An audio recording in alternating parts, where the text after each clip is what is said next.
Hello दोस्तों। तो कैसे हैं आप सभी। आशा करते हैं कि आप सभी अच्छे होंगे, स्वस्थ होंगे और मस्त होंगे। साथ ही साथ पढ़ाई अच्छे से कर रहे होंगे। दोस्तों, इस वीडियो में हम क्लास 9th हिस्ट्री का चैप्टर नंबर 3 फ्रांसीसी क्रांति को वन शॉट में ख़त्म करेंगे। इसी वीडियो में यह कंप्लीट करेंगे, इसलिए आप सभी इस वीडियो को शुरू से लेकर अंत तक ज़रूर देखें। तो शुरू करते हैं। हम सबसे पहले समझते हैं कि क्रांति की ऐतिहासिक महत्ता यानी कि क्रांति की ऐतिहासिक महत्व क्या है।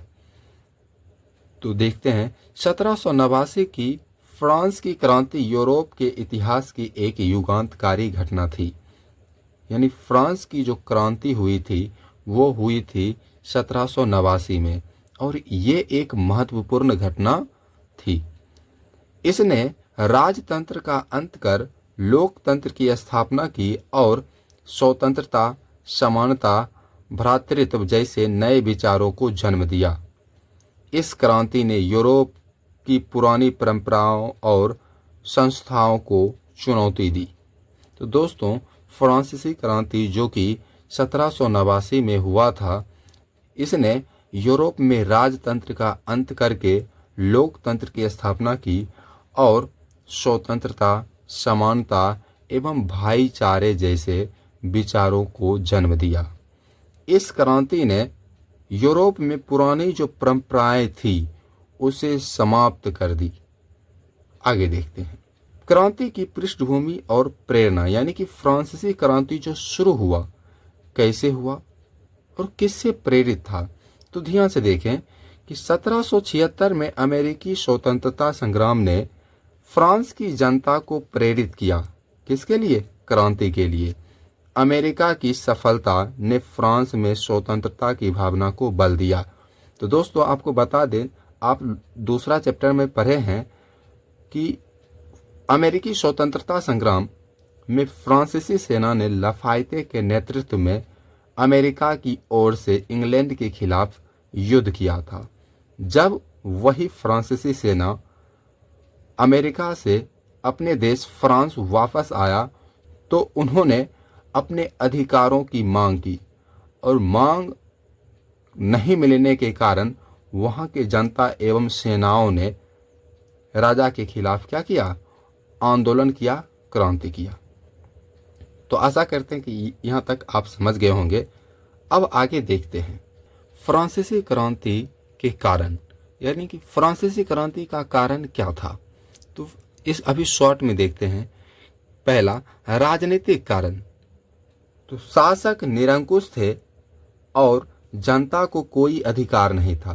यानी फ्रांसीसी क्रांति के समय वहाँ का शासक था लुई 16वां, और वो निरंकुश था और जनता को किसी भी प्रकार के अधिकार नहीं दिया था। दूसरा है आर्थिक कारण। युद्धों के कारण संसाधनों की कमी, जनता पर अत्यधिक कर। तीसरा है सामाजिक कारण। समाज में असमानता और उत्पीड़न, यानी कि समाज में जो लोग थे उनमें काफ़ी भेदभाव किया जाता था और वे सभी लोग पीड़ित थे, वे सभी लोग ठीक से जी नहीं पाते थे। चौथा देखते हैं वैचारिक कारण, यानी कि लोगों के पास स्वतंत्रता, समानता जैसे नए विचारों का प्रसार हुआ था। आगे देखते हैं कि निष्कर्ष क्या है इस क्रांति का। जो ये जो कारण है, इसका क्या निष्कर्ष है। तो फ्रांस की क्रांति ने एक नया युग शुरू किया और आधुनिक यूरोप के नवनिर्माण की नींव रखी। यह राजनीतिक, आर्थिक और सामाजिक परिवर्तन का प्रतीक बनी। तो देखते हैं फ्रांसीसी क्रांति के कारण क्या थे। तो पहला कारण देखते हैं राजनीतिक कारण। राजनीतिक कारण में भी कई प्रकार के कारण हैं जिसे आप सभी ध्यान से देखें। पहला है निरंकुश एवं अयोग्य शासन। यानी जब फ्रांसीसी क्रांति हुआ था उस समय फ्रांस का शासक लुई 16वां था और ये एक अयोग्य, फिजूल खर्ची शासक था। इसका विवाह ऑस्ट्रिया की राजकुमारी मेरी अंतोइनेट से हुआ था, जो एक अपबाई और जनता के प्रति असंवेदनशील थी, यानी कि ये भी फिजूल खर्ची थी और जनता के प्रति ये किसी भी प्रकार की कार्य नहीं करना चाहती थी। दूसरा है स्टेट जनरल की उपेक्षा। स्टेट जनरल फ्रांस की प्रतिनिधि संस्था थी। 1614 के बाद 175 वर्षों तक इसकी कोई बैठक नहीं बुलाई गई, यानी कि जिस प्रकार हमारे यहाँ संसद होता है, ठीक इसी प्रकार वहाँ होता था स्टेट्स जनरल। और उस सभा का बैठक हुए 175 वर्ष हो गया, किंतु उसकी एक भी बैठक नहीं बुलाई गई अपने देश के प्रति कोई नियम कानून इत्यादि बनाने के लिए। तीसरा देखिए, अत्यधिक केंद्रीकृत शासन व्यवस्था। सभी शक्तियां राजा के हाथों में केंद्रित थी। लुई 14वां का कथन था, आई एम दी स्टेट, मैं ही राज्य हूँ। लुई 14वां एक योग्य शासक था और एक शक्तिशाली शासक था। यदि उसके शासनकाल में कोई फ्रांस पर कब्जा करना चाहता या उससे युद्ध करना चाहता तो वो एक ऐसा शासक था जो उसे हरा देता था। फ्रांस की रक्षा करता था लुई 14वां, लेकिन लुई 16वां में इतना क्षमता नहीं था। 4 नंबर देखते हैं, राजा का प्रबंध पर असफल नियंत्रण। युद्धों और विलासिता के कारण आर्थिक संसाधनों की भारी कमी, करों में वृद्धि करने के लिए राजा को जनता पर बोझ डालना पड़ा। ये सबसे बड़ी कारण था। दूसरा कारण देखिए, सामाजिक कारण। तो ध्यान से देखिए, फ्रांस का जो समाज था वो 3 स्टेट्स में विभाजित था, यानी 3 वर्गों में विभाजित था। फ्रांसीसी समाज 3 वर्गों में विभाजित था या बटा हुआ था। पहला स्टेट में आता था पादरी। अब देखिए इसकी संख्या जो है 1,30,000 के आसपास था फ्रांस में। ये करों से मुक्त थे और इन्हें विशेषाधिकार प्राप्त था, यानी पहला स्टेट में जो व्यक्ति थे वो थे पादरी लोग और इन्हें कई प्रकार के विशेषाधिकार प्राप्त था और इन्हें कर देने की कोई भी आवश्यकता नहीं थी। दूसरा स्टेट्स में आता है कुलीन वर्ग। कुलीन वर्ग वैसे लोग थे जो उनके सेना में भर्ती हुआ करते थे और बड़े जाति के हुआ करते थे। तो दूसरे स्टेट में ये आ जाते हैं। इसकी संख्या लगभग 40 लाख था। ये भी करों से मुक्त थे और कुल भूमि का 40% भूमि इनके ही पास था और ये भी करों से क्या थे, मुक्त थे। तीसरा स्टेट आता है सामान्य जनता। तृतीय स्टेट के अंतर्गत आता है सामान्य जनता, जो देश की 90% जनता थी। इन्हें कोई भी विशेषाधिकार प्राप्त नहीं था। जितना भी कर देना पड़ता था ना, वो तीसरे स्टेट के लोगों को ही देना पड़ता था। पहला और दूसरे स्टेट को किसी भी प्रकार की कर देने की आवश्यकता नहीं थी और पहले स्टेट और दूसरे स्टेट में जो भी लोग आते थे उन्हें कई प्रकार के विशेषाधिकार प्राप्त था, जबकि तीसरे स्टेट को एक भी विशेषाधिकार प्राप्त नहीं था और जितना भी कर था इन्हीं तीसरे स्टेट वाले लोगों पर था। अब हम देखते हैं कि तीसरे स्टेट में जो लोग आते थे वो क्या क्या करते थे। तो पॉइंट है तीसरे स्टेट की वर्गीय संरचना। तो पहला है बुजुर्गा वर्ग। तो यहाँ है, इसमें आते थे व्यापारी, व्यवसायी, शिक्षित वर्ग। अब देखिए दूसरा है मध्यम वर्ग। मध्यम वर्ग के अंतर्गत आते थे डॉक्टर, वकील, लेखक, शिक्षक इत्यादि। तीसरा है निम्न वर्ग। इसके अंतर्गत आते थे किसान, शिल्पकार, मजदूर, नौकर, ये सभी आते थे। अब ध्यान से देखिएगा कि ये तीसरे स्टेट के जो लोग हैं इन सभी का क्या किया गया, इन सभी के बीच असमानता थी और इनका शोषण किया गया था पहले और दूसरे वर्गों के द्वारा। तो ध्यान से देखिएगा, पहले और दूसरे स्टेट को सभी लाभ और सम्मान प्राप्त थे। तीसरे स्टेट को सभी कर देना पड़ता था और इन्हें कोई अधिकार नहीं था। इससे असंतोष और विद्रोह की भावना पनपी। तो ध्यान से देखिएगा दोस्तों कि फ्रांसीसी क्रांति का एक महत्वपूर्ण कारण ये था कि फ्रांसीसी समाज में असमानता थी। प्रथम स्टेट और द्वितीय स्टेट के द्वारा तृतीय स्टेट में जो लोग रहते थे उनका शोषण किया जाता था। प्रथम और द्वितीय स्टेट के लोगों को कई प्रकार के विशेषाधिकार प्राप्त था और उन्हें कर नहीं देना पड़ता था, जबकि तृतीय स्टेट के लोगों को किसी भी प्रकार के अधिकार नहीं प्राप्त था और जितना भी कर हुआ करता था सब तीसरे स्टेट के लोगों को ही देना पड़ता था, जिससे राजा के प्रति इनके मन में काफी असंतोष था। फ्रांसीसी क्रांति के तीसरा कारण देखते हैं, वो है आर्थिक कारण। तो ध्यान से देखिए, असमान कर प्रणाली। फ्रांस की जनताओं के बीच कर प्रणाली काफी असमान थी। प्रथम व द्वितीय स्टेट करों से मुक्त थे, जबकि तीसरे स्टेट को सभी कर देने पड़ते थे। इन पर भूमि कर, धार्मिक कर एवं अन्य सामंती करों का बोझ था। किसानों पर, जमींदारों और चर्च के करों का भारी दबाव था। इन्हें कई प्रकार के टैक्स देने पड़ते थे। यानी जितना भी लोग तृतीय स्टेट में आते थे उन्हें भूमि कर, धार्मिक कर एवं कई प्रकार के सामंती कर देना पड़ता था। आगे देखिए, बेरोजगारी की समस्या। फ्रांस में बेरोजगारी की समस्या एक भारी समस्या थी। उद्योगों का अभाव था फ्रांस में, जिससे बड़ी संख्या में लोग बेरोजगार थे।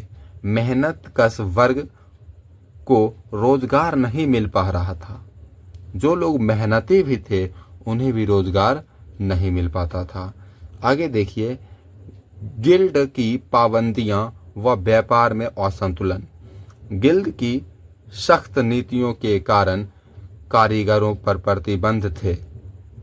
आवश्यक वस्तुओं के आयात पर कर लगने से व्यापारियों में असंतोष था। यानी कि जो व्यापारी दूसरे जगह से वस्तुओं को मंगाते थे बेचने के लिए या व्यापार करने के लिए, उन वस्तुओं पर भारी कर लगा दिया गया था, जिसके कारण वे सभी असंतुष्ट थे। आगे है टैक्स फार्मर प्रणाली का शोषण। सरकार कर वसूली का ठेका पूंजीपतियों को देती थी। वे ठेकेदार जनता से अत्यधिक कर वसूलते थे और सरकार को केवल निर्धारित रकम देते थे, बाकी बची रकम अपनी जेब में रख लेते थे। दोस्तों, आप भी देखते होंगे जब कहीं जाते होंगे एक जगह से दूसरे जगह, तो टेम्पू या बस वाले या किसी भी वाहन में यदि आप जाते होंगे तो वहाँ पर रास्ते में उनसे रोककर 30 या 50 रुपया लिया जाता है एक बार जाने का। तो वही होता है टैक्स फार्मर प्रणाली। ये लोग तो काफ़ी अधिक रुपया वसूल लेते हैं, किंतु सरकार एक निश्चित रकम देकर बाकी जितना भी रुपया बचता है ये सभी अपने पास रख लेते हैं। फ्रांसीसी क्रांति का तीसरा कारण है सैन्य कारण। तो देखते हैं इसमें सैन्य कारण में क्या है। नियुक्ति में असमानता। सेना में ऊंचे पदों पर केवल कुलीन वर्ग के लोगों की नियुक्ति होती थी। साधारण सैनिकों को निम्न पदों पर ही रखा जाता था, जिससे वे असंतुष्ट थे। यानी कि सेना की जो नियुक्ति होती थी ऊंचे ऊंचे पदों पर केवल और केवल कुलीन वर्ग के लोग ही जाते थे। निम्न वर्ग के लोग की चाहे कितना भी योग्य क्यों ना हो, उन्हें ऊंचे पद नहीं पर दिए जाते थे। दूसरा देखते हैं, आगे है कम वेतन का निर्धारण। सैनिकों को बहुत कम वेतन मिलता था, जिससे उनका जीवन यापन कठिन हो गया था। आगे है खराब भोजन की व्यवस्था। सैनिकों को भोजन की गुणवत्ता बेहद खराब मिलती थी। कठोर अनुशासन और सुविधाओं की कमी ने उनके असंतोष को और बढ़ाया। जो सेना हुआ करता था, पहले चीज कि उन्हें किसी भी बड़े पदों पर नियुक्ति नहीं होती करने।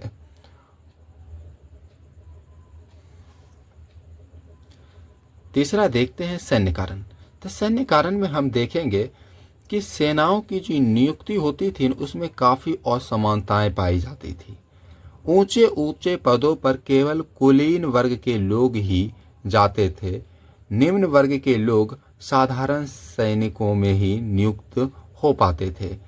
निम्न वर्ग के लोग चाहे कितना भी योग्य क्यों ना हो, उन्हें ऊंचे पदों पर नियुक्त नहीं किया जाता था। उन्हें कम वेतन दिया जाता था, जिससे उनका जीवन यापन काफ़ी कठिन हो गया था। उसके साथ ही साथ उन्हें अच्छा खाना भी नहीं मिलता था, जिससे उसका तबीयत हमेशा खराब रहता था और उन्हें कठोर अनुशासन का पालन करना पड़ता था। फ्रांसीसी क्रांति का चौथा जो कारण था व्यक्तिगत एवं धार्मिक कारण था। तो इसमें है कि स्वतंत्रता का अभाव।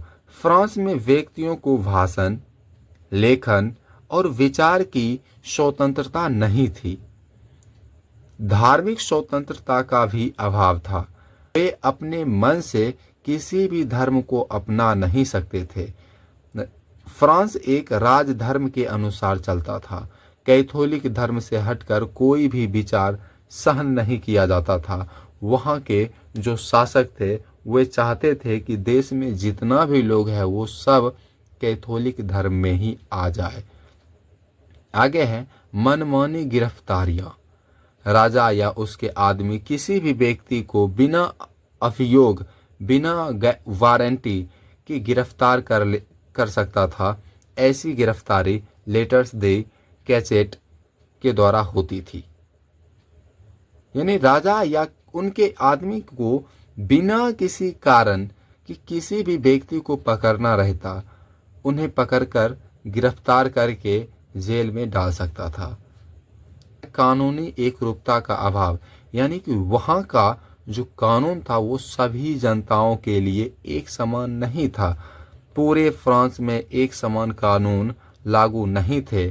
अलग अलग क्षेत्रों में 400 से अधिक कानून लागू थे, जिससे न्याय व्यवस्था में भ्रम था। फ्रांसीसी क्रांति का पांचवा कारण बौद्धिक कारण था। तो ध्यान से देखिए, बुद्धिजीवियों का योगदान। फ्रांसीसी क्रांति में बुद्धिजीवियों का क्या योगदान था? तो शिक्षित मध्यम वर्ग ने समाज में राजनीतिक, सामाजिक, आर्थिक और धार्मिक कुरीतियों के खिलाफ चेतना पैदा की। फ्रांसीसी बौद्धिकों ने समता, स्वतंत्रता और बंधुत्व जैसे विचार फैलाए। यानी कि जितने भी पढ़े लिखे लोग थे वे सभी समाज को राजनीति, सामाजिक, आर्थिक एवं धार्मिक कुरीतियों को बताते थे। वो बताते थे कि ये हमारे लिए और हमारे देश के लिए सही नहीं है, और लोगों को समझाते थे कि अपने अधिकारों के लिए लड़ो। और देखते हैं आगे प्रमुख विचारक। तो प्रमुख विचारक में आ जाते हैं मॉन्टेस्क्यू। मॉन्टेस्क्यू अपनी पुस्तक द स्पिरिट ऑफ लॉज, यानी कि विधि की आत्मा में सरकार के 3 अंगों विधायिका, कार्यपालिका और न्यायपालिका की कल्पना की। यानी कि विधि की आत्मा, आपसे पूछा जाएगा पुस्तक किसने लिखा, तो ये पुस्तक लिखा था मॉन्टेस्क्यू ने। और इसमें सरकार के 3 अंगों विधायिका, कार्यपालिका एवं न्यायपालिका की चर्चा की गई है। विधायिका वो होती है जो नियम बनाने की काम करती है। कार्यपालिका वो होती है जो बने हुए नियम को लागू करवाती है। और न्यायपालिका वो होती है जो यदि जो नियम बना है उससे किसी भी समुदाय, व्यक्ति या स्थानीय लोगों को कोई दिक्कतें हो तो उसके साथ न्याय करता है। आगे है कि वोल्टेयर धार्मिक असहिष्णुता और सामाजिक अन्याय के विरोधी थे। रूसो लोक इच्छा और लोकतंत्र के समर्थक थे। ये सब प्रमुख विचारक थे। फ्रांसीसी क्रांति का छठा कारण देखिए, विदेशी घटनाओं का प्रभाव। तो पहला है 1688 की इंग्लैंड की गौरवपूर्ण क्रांति। देखिए, इस क्रांति में राजा की शक्ति सीमित कर संसद को सर्वोच्च बनाया गया। इसने फ्रांस में भी राजनीतिक परिवर्तन की प्रेरणा दी। आगे है अमेरिका का स्वतंत्रता संग्राम। फ्रांसीसी सैनिकों ने अमेरिकी स्वतंत्रता संग्राम में भाग लिया। लोकतंत्र की स्थापना और स्वतंत्रता की भावना ने फ्रांसीसी जनता को प्रेरित किया। यानी कि जो फ्रांसीसी सेना अमेरिकी स्वतंत्रता संग्राम में अमेरिका गया था, वो जब अपने देश आया तो अपने देश में भी वही सभी अधिकार पाना चाहता था।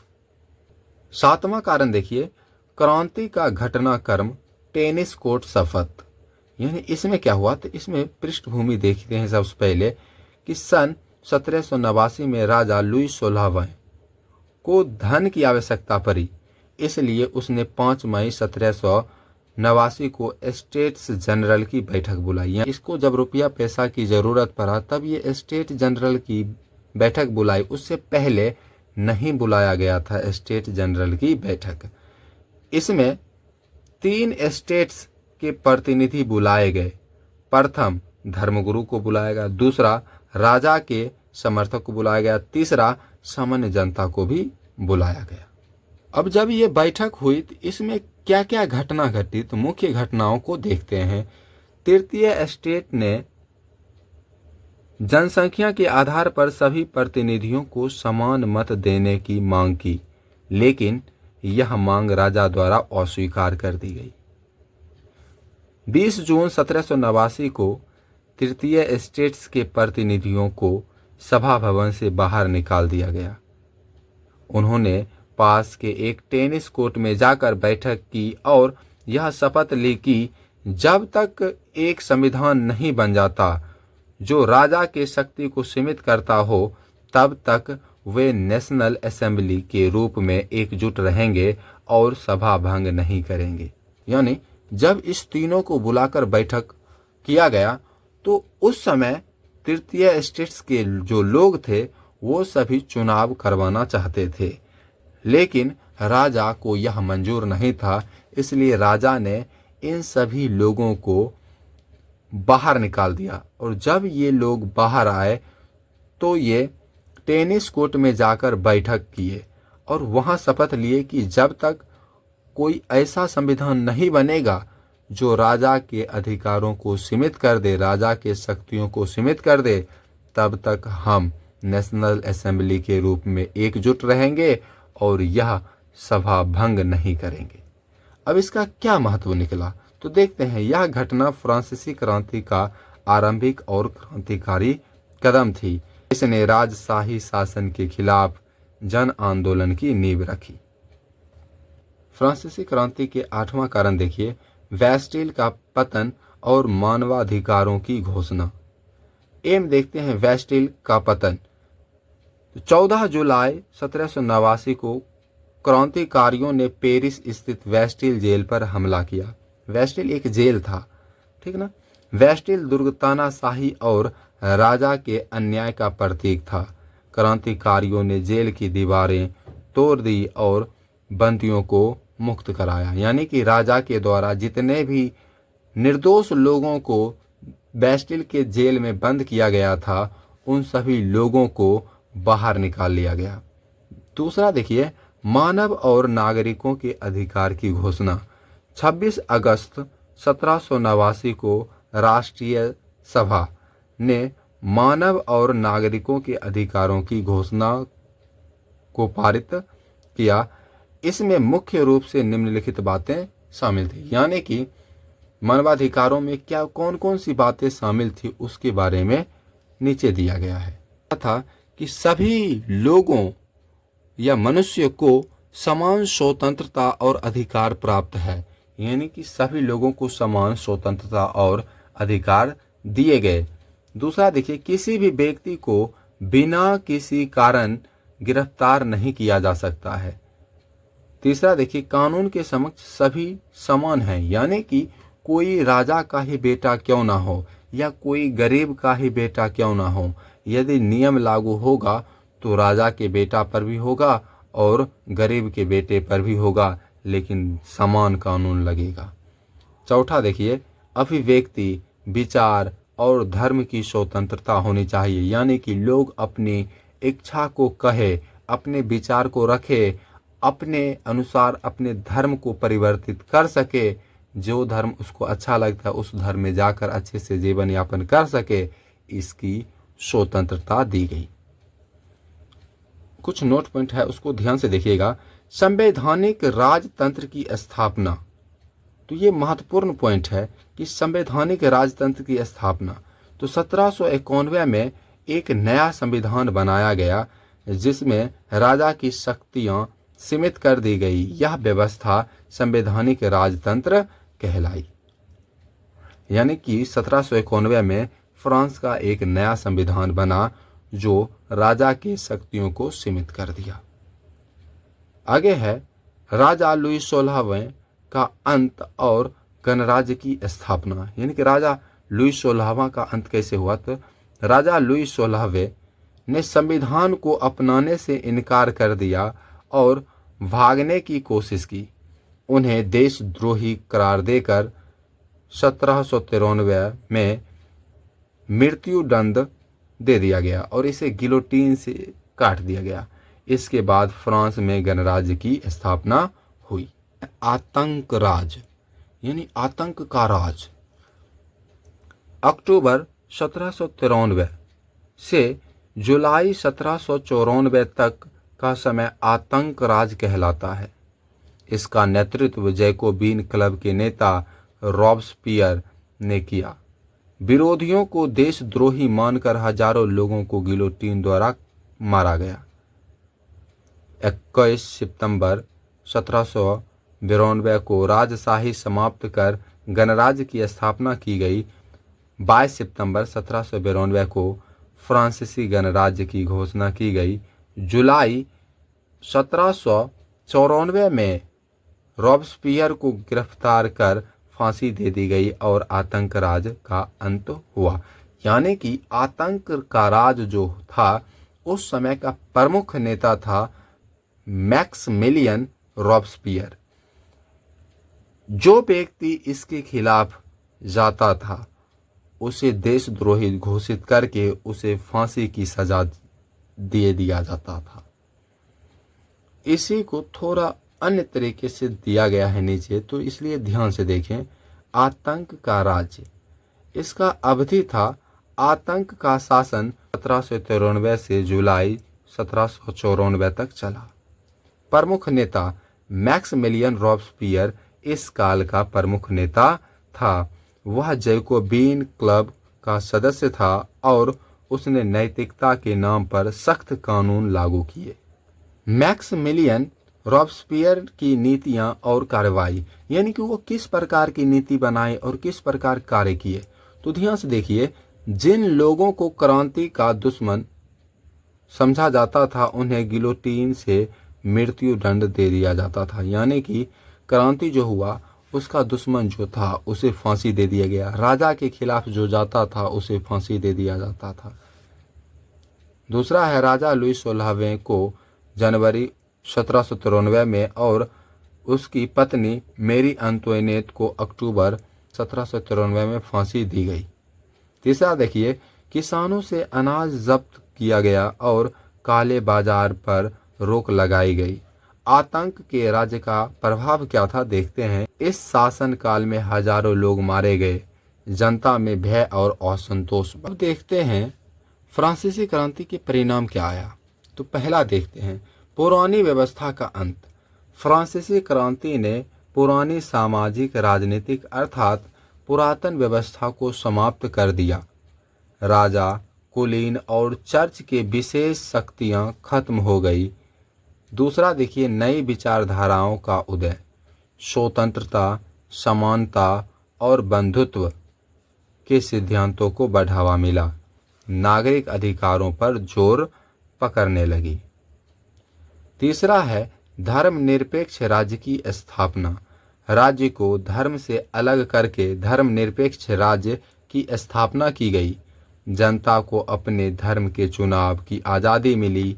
धर्म के मामलों में राज्य का हस्तक्षेप खत्म हुआ।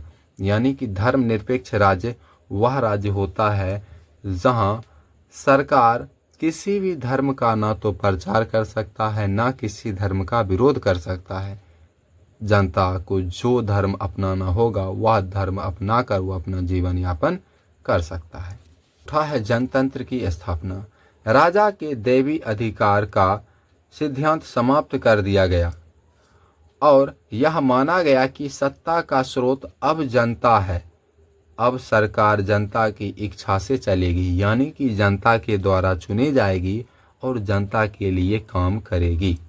पांचवा देखिए, व्यक्ति की महत्ता, यानी कि व्यक्ति की महत्व।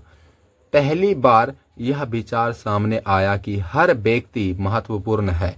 मानव और नागरिक अधिकारों की घोषणा के अंतर्गत लोगों को स्वतंत्रता, समानता और बंधुत्व के अधिकार दिए गए।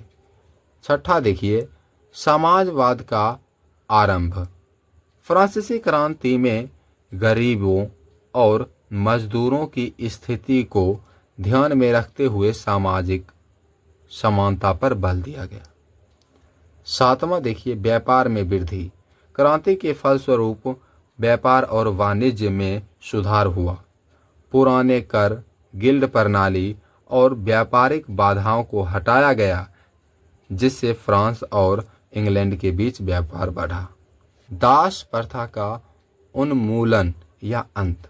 1794 ईस्वी में दास मुक्त कानून या दास मुक्ति कानून पारित किया गया। यद्यपि इसे बाद में नेपोलियन द्वारा पुनः लागू किया गया, लेकिन 1848 में अंततः पूरी तरह से इसे समाप्त कर दिया गया।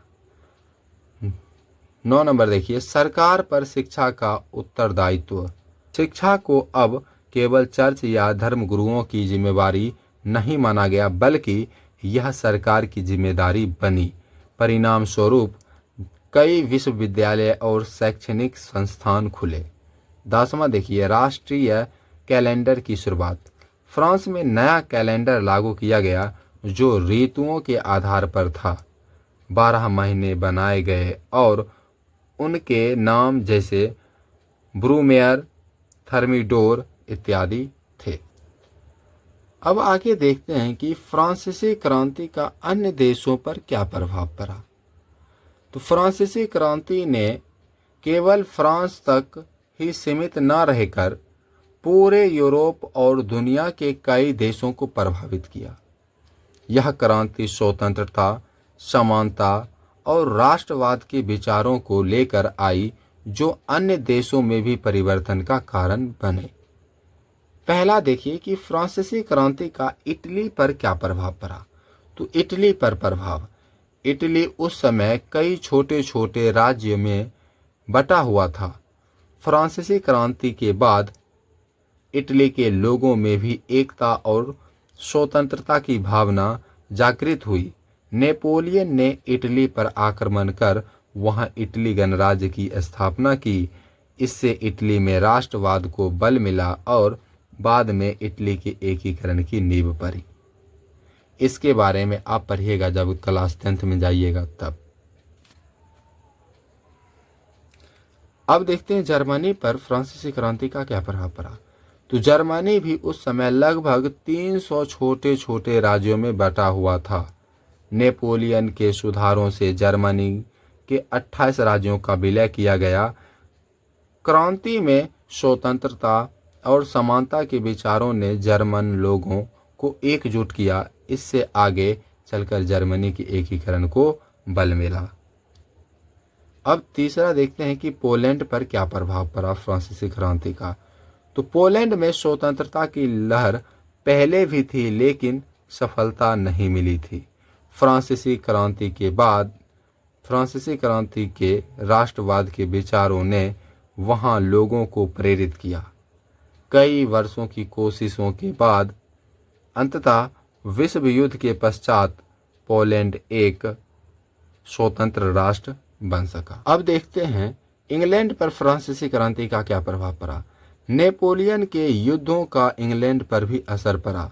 इंग्लैंड में क्रांति जैसी घटनाएं तो नहीं हुई, लेकिन सामाजिक सुधार का दौर शुरू हुआ। 1832 का संसदीय सुधार अधिनियम पारित हुआ, जिससे आम जनता को राजनीतिक अधिकार मिले। आगे चलकर इंग्लैंड में औद्योगिक क्रांति का विकास हुआ, जिस पर फ्रांसीसी क्रांति का प्रभाव था। अब देखते हैं कि फ्रांसीसी क्रांति का स्वरूप कैसा था। तो ध्यान से देखिए, हम पहला देखते हैं क्रांति का अर्थ और दिशा। तो फ्रांसीसी क्रांति की गति और दिशा वैसे ही थी जैसे अधिकांश क्रांतियों की होती है। समाज में बदलाव और सत्ता का हस्तांतरण। तो क्रांति का मूल्य उद्देश्य था समाज में बदलाव और सत्ता का हस्तांतरण करना। किसी भी क्रांति के स्वरूप को समझने के लिए उसके कारण, सामाजिक भागीदारी और लाभार्थियों को देखना आवश्यक होता है। आगे देखते हैं कि क्रांति का नेतृत्व, यानी कि क्रांति का नेतृत्व कौन कर रहे थे। तो फ्रांसीसी क्रांति का नेतृत्व मध्यम वर्ग के हाथों में था। इस वर्ग में व्यापारी, वकील, डॉक्टर, लेखक और पढ़े लिखे लोग शामिल थे। इन्होंने ही क्रांति के विचारों को जन जन तक पहुंचाया और राष्ट्रीय सभा व संविधान निर्माण में महत्वपूर्ण भूमिका निभाई। यानी कि फ्रांसीसी क्रांति का जो नेतृत्व कर रहे थे वो कर रहे थे मध्यम वर्ग के लोग, जो काफ़ी पढ़े लिखे लोग हुआ करते थे। तीसरा देखते हैं, क्रांति में निम्न वर्ग की क्या भूमिका थी या भागीदारी थी। तो किसान और मजदूरों ने भी इस क्रांति को सफल बनाने में अहम भूमिका निभाई, लेकिन सत्ता उनके हाथ में नहीं आई। क्रांति का सीधा लाभ उन्हें नहीं मिला। 4 नंबर देखते हैं, क्रांति की उपलब्धियां, यानी कि क्रांति की उपलब्धियां क्या थी। तो फ्रांसीसी क्रांति की उपलब्धियां थी, पहला, 4 अगस्त 1789 को सामंतवाद का अंत हुआ। 2 नंबर है, नागरिकों को समान अधिकार, स्वतंत्रता और बंधुत्व के सिद्धांतों की घोषणा की गई। आगे देखिए, विशेषाधिकार प्राप्त वर्गों के अधिकार समाप्त कर दिए गए, यानी कि जिसे विशेषाधिकार प्राप्त था उसे समाप्त कर दिया गया। 5वां है, क्रांति का स्वरूप। तो क्रांति के सभी प्रमुख लाभ मध्यम वर्ग को मिले। राजनीति, शिक्षा, व्यापार और प्रशासनिक सुधार इन्हीं के हित में हुए। इसलिए इतिहासकार इस क्रांति को मध्यम वर्गीय क्रांति भी कहते हैं। तो आपको याद रखना है कि मध्यम वर्गीय क्रांति किसे कहा जाता है। तो ये कहा जाता है फ्रांसीसी क्रांति को। क्यों कहा जाता है? इसलिए कहा जाता है क्योंकि फ्रांसीसी क्रांति में मध्यम वर्गीय लोगों ने काफ़ी अधिक योगदान दिया। तो हम लास्ट देखते हैं निष्कर्ष क्या निकलता है इस क्रांति का। तो 1 नंबर देखते हैं कि 1789 की क्रांति ने मानव इतिहास में एक नए युग की शुरुआत की। दूसरा है, स्वतंत्रता, समानता और बंधुत्व जैसे विचारों को पूरी दुनिया में फैलाया। तीसरा है, इससे यूरोप के अन्य देशों में भी सुधार और क्रांति की लहर उड़ पड़ी या चल पड़ी। ठीक, तो दोस्तों यहाँ हो जाता है अपना चैप्टर कंप्लीट। अब कुछ महत्वपूर्ण शब्दावली देख लेते हैं। आखिर ये मध्यम वर्ग है तो है क्या? तो मध्यम वर्ग वो है जो फ्रांसीसी क्रांति का नेतृत्व किया था और इसमें व्यापारी, वकील, लेखक, शिक्षक, पढ़े लिखे लोग शामिल थे। आगे देखते हैं सामंतवाद। ये क्या होता है? तो वह व्यवस्था जिसमें राजा और सामंतों को विशेष अधिकार थे उसे ही बोला जाता है सामंतवाद। बंधुत्व, सभी नागरिकों को एक परिवार के रूप में रहना चाहिए। अब है विशेषाधिकार। विशेषाधिकार का मतलब होता है राजा, सामंत और चर्च को मिलने वाले विशेष सुविधाएं एवं अधिकार। तो दोस्तों यह चैप्टर यहाँ पर हो जाता है कंप्लीट। यहाँ तक आप सभी देखें, इसके लिए बहुत धन्यवाद। यदि यह वीडियो अच्छा लगा हो तो अपना सुझाव हमें ज़रूर दें।